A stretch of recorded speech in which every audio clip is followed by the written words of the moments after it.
Hello friends, આજે હું તમને અહીંયા ગુજરાતી સ્ટેનોગ્રાફી શીખવવાની છું. તેમાં હું અમરેલી લઘુલિપિ શીખવવાની છું. આ અમરેલી લઘુલિપિનો અભ્યાસક્રમ કુલ 5 વિભાગમાં વહેંચવામાં આવ્યો છે અને એ દરેક વિભાગમાં 5-5 પાઠ આપવામાં આવ્યા છે. આ વિષય એક પ્રેક્ટિસનો વિષય છે. આ વિષયમાં કંઈ જ ગોખવાનું નથી, તેથી આ સમજવામાં પણ ખૂબ જ સરળ વિષય છે. જો તમે આની પાછળ અથાગ પ્રયત્ન અને પરિશ્રમ કરશો તો તમને જરૂરથી તેમાં સફળતા મળશે. હવે આપણે પાઠ 1 રેખાઓ જોઈએ. આમાં દરેક રેખાઓને ગુજરાતી રેખાઓને ટૂંકી બનાવી દેવામાં આવી છે.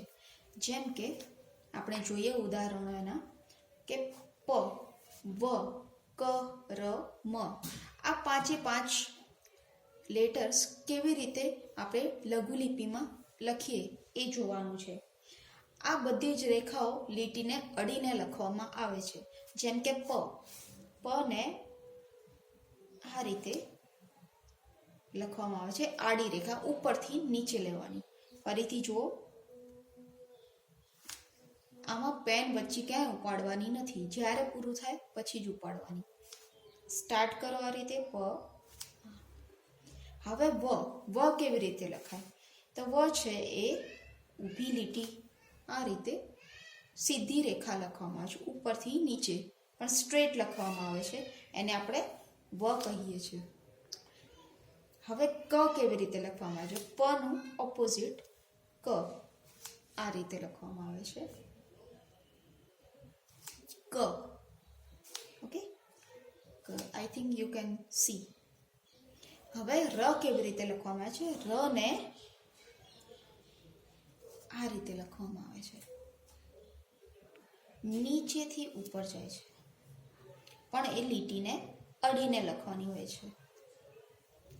ર ને નીચેથી ઉપર લઈ જવાની, પણ લીટીને અડીને લખવામાં આવે છે.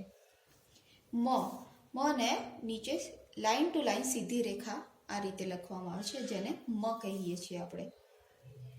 મ.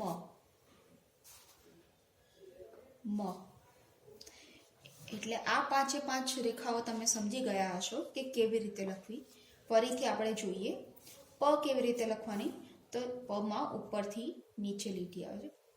દરેક રેખાંકનો નાના અને માપના કરવાના હોય છે. આ મેં તમને મોટું એટલા માટે દેખાડ્યું કારણ કે તમે ઇઝીલી જોઈ શકો. બાકી એનું માપનું રેખાંકન આટલું જ હોય છે. માપના અને નાના જ રેખાંકનો લખવાની તમારે પ્રેક્ટિસ પાડવાની છે. અને એમાં ધ્યાન રાખવાનું કે ભૂલથી પણ સીધી ના થઈ જાય. આ રેખા જો તમે ઉતાવળમાં લખશો તો અને સીધી થઈ કરી નાખશો તો તમે શું દેખાશે? વ જેવું વંચાઈ જશે. એટલે જ્યારે તમે એને વાંચવાનું ટ્રાય કરશો તો પની જગ્યાએ વ થઈ જશે.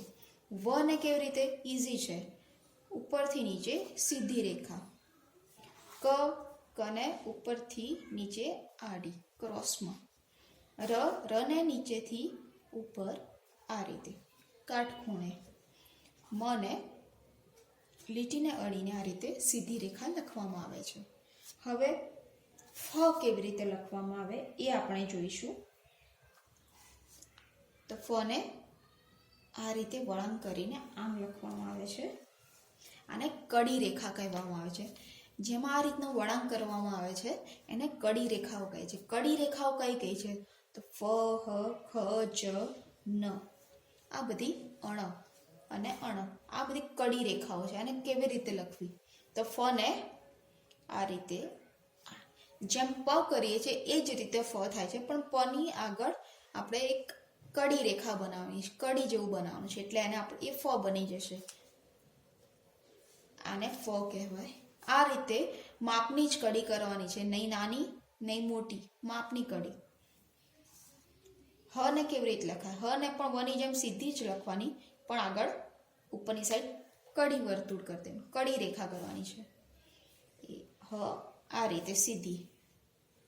ઓકે. ખ ને પણ કની જેમ જ લખવાનું છે, પણ આગળ કડી કરવાની છે. આ ખ થઈ ગયો. આ ખ. જ કેવી રીતે કરવાનું? જ ને આ રીતે કરવાનું છે. આને જ કહેવાય. ન કેવી રીતે કરવાનું છે? ન ને પણ મની જેમ જ, પણ આગળ કડી. આને ન કહેવાય છે. ન. અણ કેવી રીતે? તો ન જ કરવાનો, પણ ન ને વચ્ચે એક નાનો લીટો કરીએ એટલે કાપીએ એટલે એને અણ કહેવામાં આવે છે. પહેલાં ન રેખા લખવાની અને પછી એને વચ્ચે કાપવાની. આ રીતે નાનો લીટો કરવાનો કાપવાનું એટલે ત્યારે એને શું કહેવાય છે? અણ. હવે લ. લ અને અળ. તો લ અને અળ કેવી રીતે? તો લ નીચેથી ઉપર મોટી રેખા બનાવવામાં. ર નાની હોય છે, લ એનાથી ડબલ હોય છે એટલે એને લ કહેવામાં આવે છે. અને અળ એટલે લ રેખા લખીને વચ્ચે કાપો એટલે અળ કહેવામાં આવે છે. તો તમે સમજી ગયા છો કે આ ટૂંકી રેખાઓ છે અમરેલી લિપિની, અને આ છે કડી રેખાઓ. ફરીથી કડી રેખાઓનું આપણે રિવિઝન કરી દઈએ. તો ફ કેવી રીતે હોય છે? તો ફ આ રીતે લખવાનો. હ,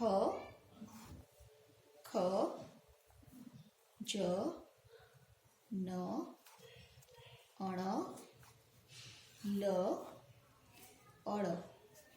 ઓકે.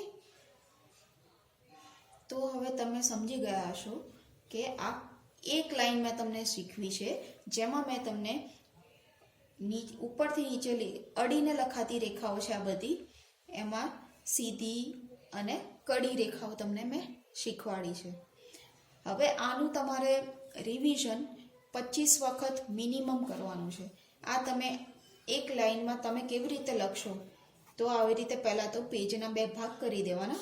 વાળીને આ રીતે પહેલાં 2 ભાગ કરશો તમે, અને પછી અહીંયા પ,